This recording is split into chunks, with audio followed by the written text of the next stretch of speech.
El proyecto de ley Ómnibus, enviado por Javier Milei al Congreso Nacional, implica un menor financiamiento del Inca y, a su vez, la desaparición del Fondo Nacional de las Artes y del Instituto Nacional del Teatro. ¿Quiere decir esto que el gobierno le ha declarado la guerra a la cultura? Lo analizamos a continuación.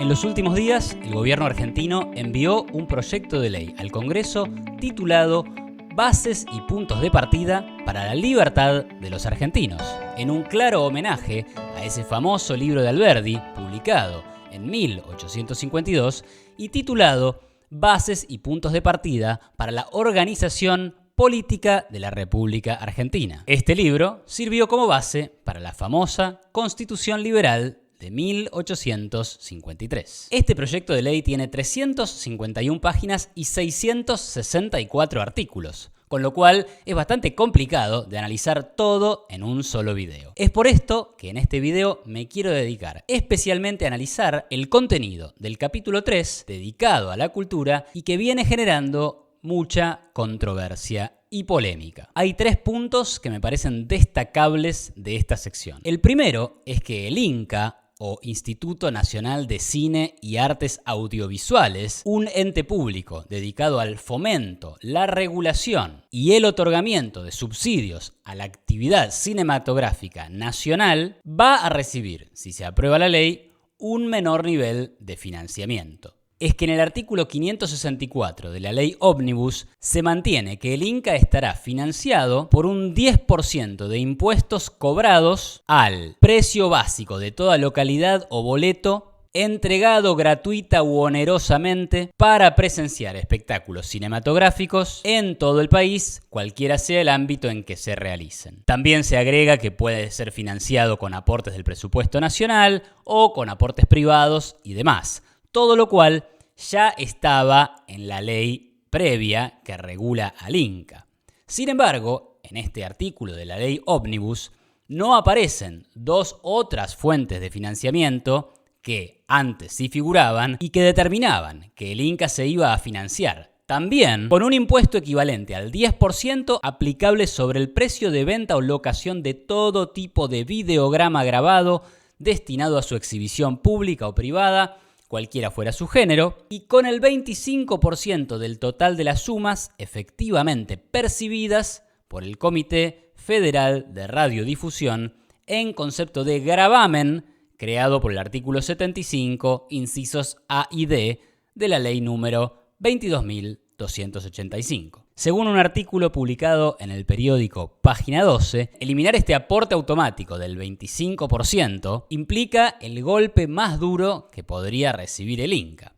Y concluyen además que las medidas son un golpe mortal para la actividad cinematográfica argentina y que si el proyecto de ley avanza, el cine argentino va a quedar en una situación de inédita debilidad e incapacidad de producir. El segundo punto a destacar de la ley Ómnibus es que mediante el artículo 587 elimina el Instituto Nacional del Teatro, creado por ley en 1997, con el objetivo de ser el organismo rector de la promoción y el apoyo a la actividad teatral y autoridad de aplicación de esta ley. Entre las funciones del instituto podemos encontrar impulsar la actividad teatral, favoreciendo su más alta calidad y posibilitando el acceso de la comunidad a esta manifestación de la cultura, elaborar, concentrar, coordinar y coadyuvar en la ejecución de las actividades teatrales, fomentar las actividades teatrales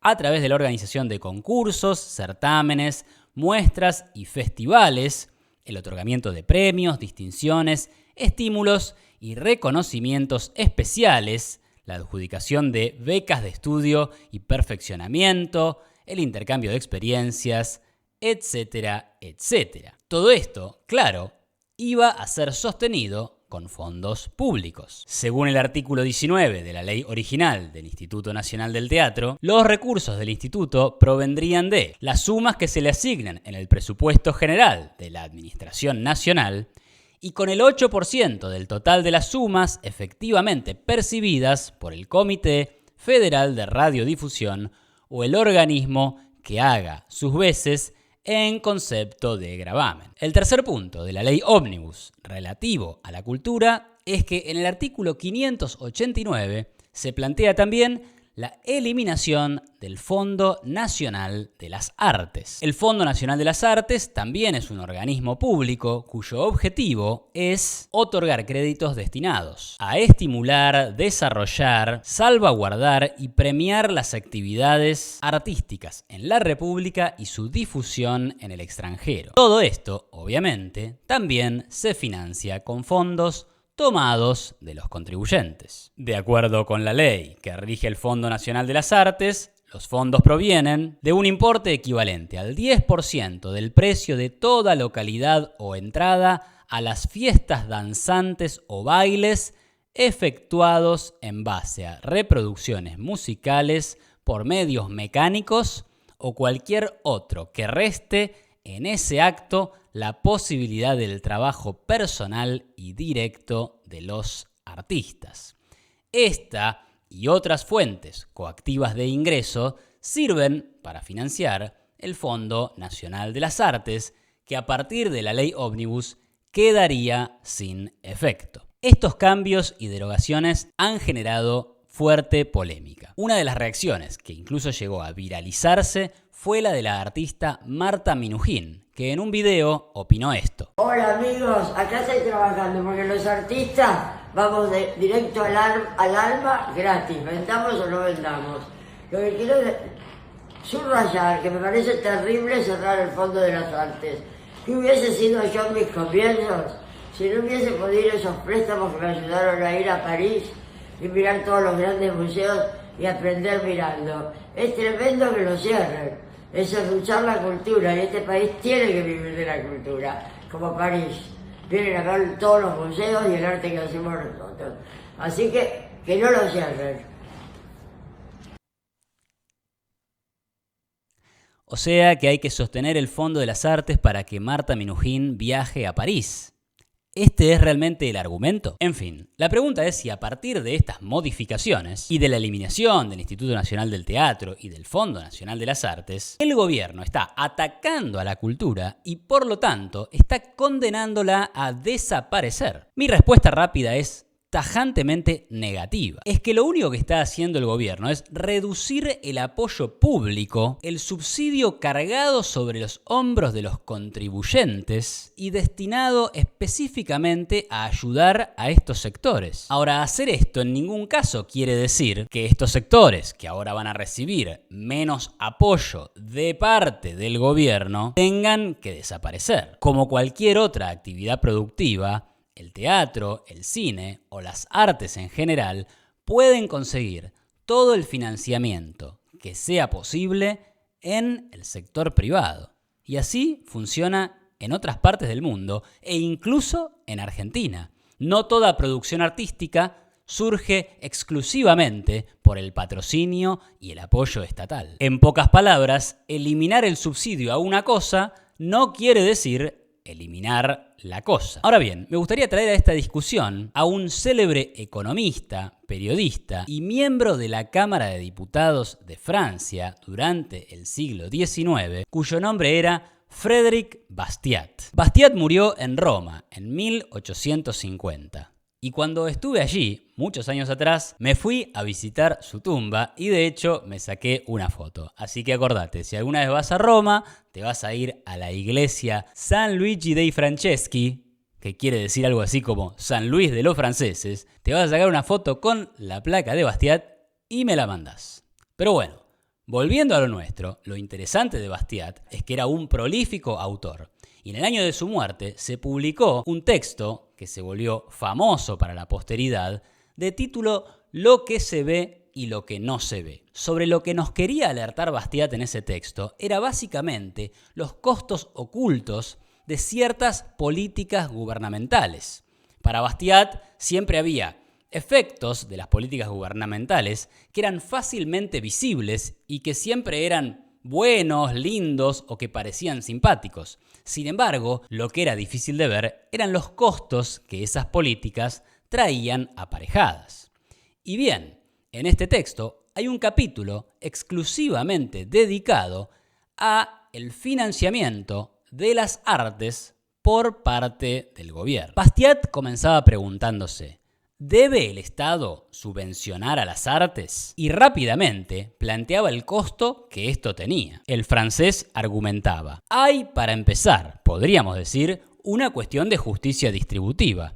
El derecho del legislador puede reducir el salario del artesano para constituir un beneficio extra para el artista. Bastiat además respondía directamente a la pregunta que nos hacemos en este video. ¿Quiere el gobierno, con el fin de los subsidios, eliminar el arte? Él lo ponía en estos términos: ¿saben de qué se acusa a los economistas? De, cuando rehusamos a la subvención, rechazar la cosa misma que se subvenciona, de ser enemigos de todo tipo de actividad porque queremos que esas actividades sean, por una parte, libres y por otra, que ellas busquen en sí mismas su recompensa. Nuestros adversarios creen que una actividad que no sea subvencionada ni reglamentada es una actividad condenada. Nosotros creemos lo contrario. Su fe es en el legislador, no en la humanidad. La nuestra es en la humanidad y no en el legislador. Lo que quería decir Bastiat es que nosotros confiamos en que si determinadas actividades aportan valor para la sociedad, no van a faltar trabajadores, empresarios, inversores o filántropos que estén dispuestos a aportar su tiempo, su trabajo y su capital para que esas actividades florezcan. O sea, que no hace falta que esté el Estado tomando coactivamente dinero de unos para dárselos a otros, porque el Estado considera que las artes merecen más el dinero que otros rubros de la actividad económica del país. Finalmente, Bastiat vuelve a su tema central: ¿qué es lo que se ve y qué es lo que no se ve en el subsidio a las artes? Y claramente sostiene que lo que se ve es el trabajo que se mantiene, las fuentes de trabajo que se mantienen gracias a las subvenciones al arte. Admitamos que la subvención entera irá a los pintores, decoradores, costureros, peluqueros, etc. Esto es lo que se ve. Sin embargo, ¿de dónde viene? He aquí el reverso de la cuestión. Tan importante es su examen como el del anverso. El tema es que de dónde viene es que proviene de fondos que el Estado consigue coactivamente mediante impuestos. Y por lo tanto, lo que hace eso es que el Estado está decidiendo mejorar a quienes participan del mundo del arte, pero a costa de empeorar a todos los que no participan, incluso cuando ese impuesto se lo esté cobrando solamente a los que consumen arte. Porque, por ejemplo, en el caso argentino, se tratan de impuestos cobrados a las entradas de cine o a consumidores de televisión y radio. Pero el tema subsiste, porque la pregunta es si esos consumidores estuvieran dispuestos a poner ese dinero de forma voluntaria, no haría falta cobrar el impuesto, es decir, no darle la opción al consumidor que elija si pone o no la plata para el INCA, para el Fondo Nacional de las Artes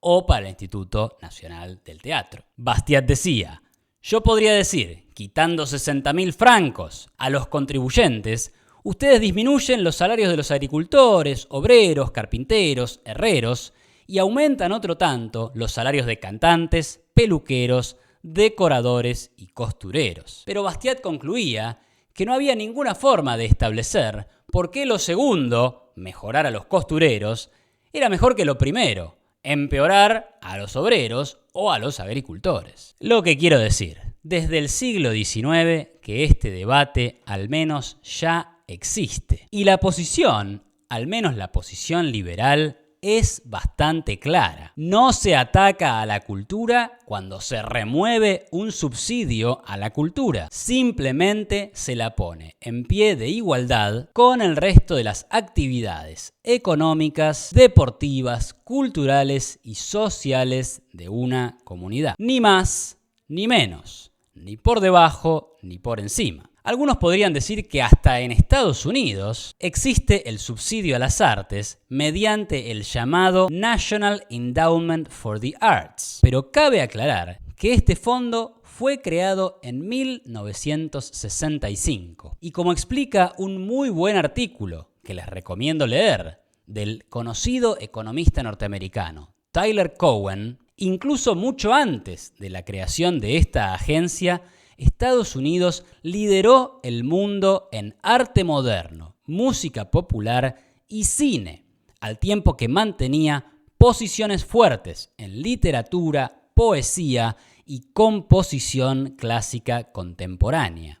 Los museos privados y las orquestas sinfónicas de Estados Unidos han sido la envidia del mundo. Para ir cerrando entonces, es falso que la eliminación de los subsidios, fondos o institutos gubernamentales de promoción y de fomento del arte sean un ataque del gobierno a la cultura. Lo único que hacen es quitar al Estado del medio y dejar que las actividades culturales que la sociedad decida tener florezcan a partir de acuerdos voluntarios y en libertad, sin quitarles a unos para darles a otros. De eso, y nada más que de eso, se tratan las reformas de la ley Ómnibus destinadas al sector cultural. Y es por esto que desde este humilde canal las apoyamos.